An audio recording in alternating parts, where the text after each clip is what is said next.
Hey y'all, we're here in Chicago. Over the next few days, we're gonna be staying at Hotel Chicago downtown, located right on the river. We're located just steps away from one of Chicago's most iconic venues, the House of Blues, and they were kind enough to give us an inside look at how this legendary venue continues to shape Chicago's music scene. We're gonna go up to the stage. So this is the lifeline of the venue, is this elevator. All right. And then here we are at stage level. So right now we're just getting ready for sound check. As you can see, we got here about noon. Just kind of getting everything ready to go for the day, and then we'll do a sound check, and then we get an opener on stage and roll doors and do a rock show. When they built this, they wanted to model it after an opera house in Prague. Isaac Taggart, one of the initial people that started House of Blues, his mother took him to opera when he was younger. And he always said that, you know, the House of Blues is like an opera where it's very, very sad, very, very emotional. There's 10 House of Blues throughout the country. This is the only one that has these balconies that look like that. Take a walk out through the house. Yeah. Everything is covered with something. The vibe was the old juke joints.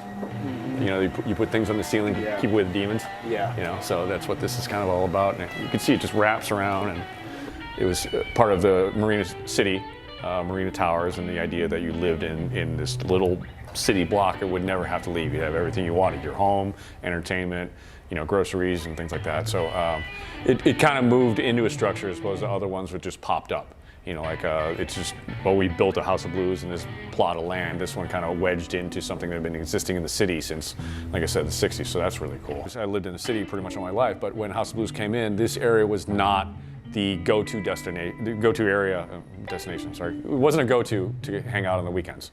It was people worked down here and then you fled. You got the hell out of the city. When House of Blues moved in, it was kind of like a little spark. And then now we're in one of the busiest areas of the city for like nightlife and entertainment and restaurants. A lot of people, even if they've never been to a House of Blues, they know the name of House of Blues. And with the amount of convention business that we have here in Chicago, being Chicago, you know, everyone loves to come here April through October, you know, because it's beautiful. They stay away in January and February. But you get a lot of that, and people are like, well, I might not go see a show there, but I at least want to go check it out. And you know, you walk in the lobby, you look around at the ceilings and look at the artwork and look at all the blues gods we have up there in our restaurant and our lobby. And they, you know, they might not see a show. They might come buy a t-shirt, they might just check it out, they might just grab a beer and go home, but they know to at least, oh, I know what that is, that's House of Blues. You know, they've heard of it, or they've been to one in either their hometown, or they know a friend who's gone to one. So the name kind of helps bring people in the door, and if it doesn't bring them in the door, at least brings them in the neighborhood. So the city burned down once, so they rebuilt it, and of course you have this just amazing architecture throughout the entire city, because you know, New York has been around for the entire time, and it's just kind of built on top of itself. Chicago burned down to the ground, they raised it, and they started over again, so things would pop up over the next decades, or you know, several decades. So the architecture is the one thing that I tell people that you really need to go. The artwork I mean, you know, we have the Art Institute here. It is the second largest Impressionist collection outside of the Louvre in France. So that right there is just like, you know, you walk through, you're like, oh, I know that painting, I know that painting. Oh, wait, and it's all right, literally a mile down the road. And then there's the food, and everyone knows the Chicago food, like deep dish pizza and hot dogs, and yes, we do eat that, but not every day, like everyone puts it out on, you know, SNL. But there's an amazing culinary scene. I mean, you know, there's a couple 3-star Michelin, or actually one, I'm sorry, only 3-star Michelin restaurant here, Alinea. There's lots of 2s. There's a whole bunch of other restaurants here in Chicago. Everything from like I said, fast food. You know, The Bear was filmed here because, you know, there's Mr. Beef is literally right down the road over there where they filmed that, based off that restaurant. So you got that, you got the Chicago staples, and then you got the most, you know, amazing high-end cuisine, and then everything in between.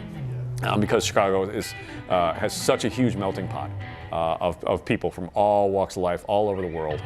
There are 77 different neighborhoods in Chicago, and each one is represented by either a different ethnic group or working class or anything like that. So you shove it all downtown, and you got just everything. I mean, I've seen it change different, you know, several times. You know, there's obviously the big birth of this area down, you know, in the 90s when River North became like the hot spot to go to, where you have all these cool bars and restaurants, and people would work here and then they want to hang out after work.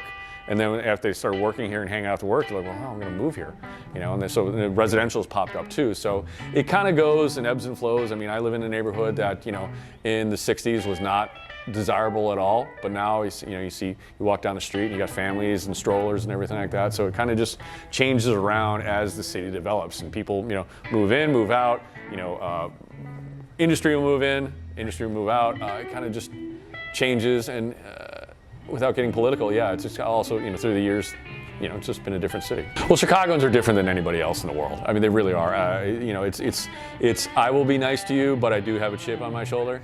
Genuinely good-hearted people. I mean, I always say, you go through Chicago, you see somebody like doing this on their phone or a map, and Chicagoans are like, do you know where you're going? Do you want some help? And if they say no, they're like, all right, fine, I don't need you anyway. Yeah, I wasn't gonna help you anyway. What if they say yes? Like, okay, you wanna head this way, we're on a grid system, the river goes this way, the lake is over there, keep the lake to your right, that way you know you're heading north, that sort of thing. So, again, that's Midwestern, but at the same time, Chicago's different than the rest of the Midwest. And Wisconsin people will tell you that, oh God, people from Chicago are awful, but no, we're not. It's a lot of work for a short amount of time, but 1,300 people are gonna be on the other side of that stage enjoying their night, so.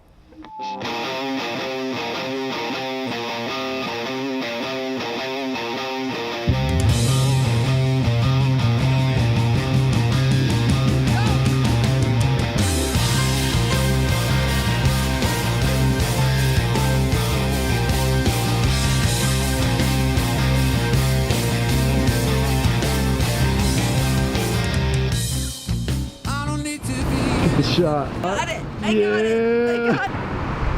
They look lovely. Where are they going? Dance with me, I wanna rock your body. Please stay. Dance with me, you don't have to admit you wanna play. Dance with me, just let me rock you. Rock you, rock you, rock your body, rock your body, rock your body, rock your body, rock your body, rock your body. We headed into Chicago's West Loop, and by total luck, happened to be in town for one of its biggest summer events, the Taste of Randolph Festival.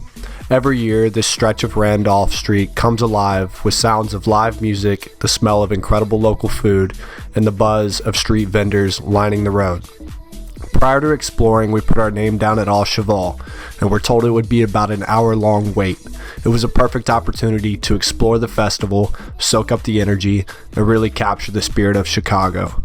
From sizzling food stands to DJs playing just steps away, Taste of Randolph turned what was supposed to be just a quick bite for dinner into a full-on experience.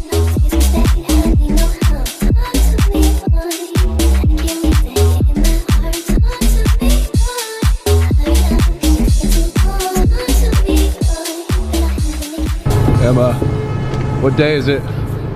I don't know what day it is.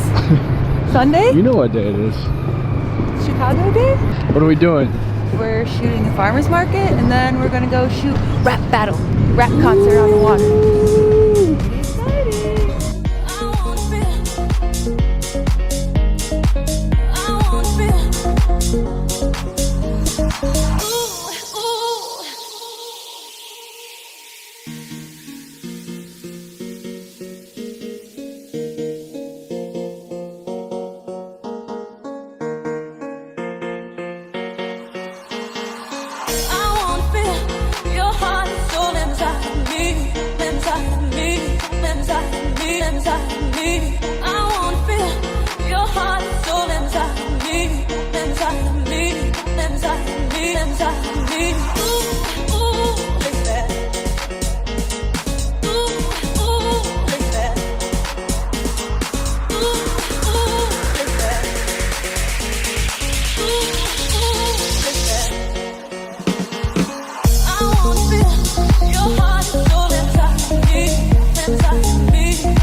Sunday mornings in Chicago hit different, especially if the weather is good and you find yourself at Wicker Park Farmers Market. It's one of those places where locals gather, dogs are everywhere, and the smell of fresh pastries and coffee fills the air. We wandered through the stands, grabbed some coffee, and just let the morning unfold. After that, we spent a little time exploring the neighborhood, vintage shops, murals, record stores, and street performers. Wicker Park always has something going on. But the highlight of the day, a secret location show we'd been tipped off to, tucked away by the river. Woz is a Chicago-based rapper I'd first seen in videos from South by Southwest down in Austin this past spring. The energy and display of artistry he brought to Austin was unreal, so I knew seeing him live in Chicago was a must.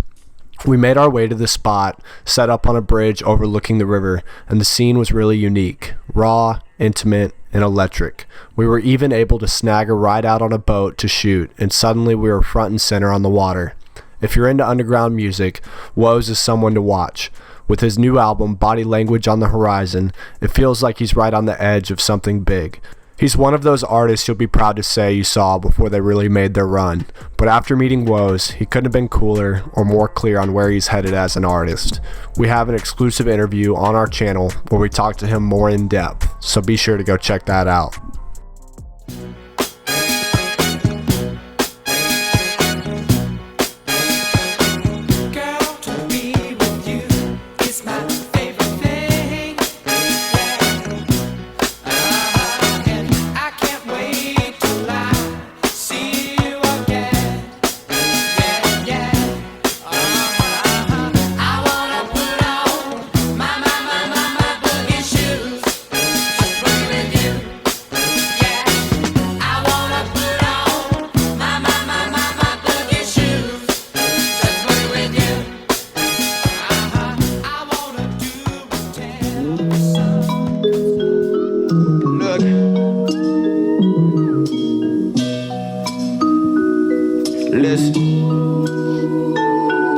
Yeah, I made some new habits, trying to unlearn. Oh, I'm cut from the same fabric as my grandpa clothes. Burning down the bridges, I'm still smelling like smoke. Made me a new home for them unturned stones. I always lose hope when the months turn cold. I only tell the truth in the unheard poems. Now I'm driving all over like a chauffeur. My mama know I'm rapping, I ain't got nothing to show for. The writing on the wall, and I see it like I'm poster. I would give you everything in the world, Oprah. Looking for more green and 4-leaf clover. I show up with the Batman, looking for the Joker, chasing the paper. Fuck, I missed my diploma. I was smoking the aroma, then it put me in a coma. Fast forward, I was on a tour in California. I played a show for an empty bar, I was sober. They told me I would grow, but I didn't believe it. Cause I've been on this wave so long, now I'm seasick. Fuck it, I've been broke so long. I'm in pieces, but when you got nothing to lose, it gets easier. I wish you could see me now, hard to explain that. Now we hit your mama every year when the day passed. We was from a small town where they hate rap. My homie Jimmy Neutron had a brain blast, looking at the odds, and I'm waiting for when they even now. Feeling like a crab in a bucket, wish they could steam me now. Go and see my granny, I'll be lucky if I see her smile. I'm just hoping that she's ready when she meet the clouds. Whoa.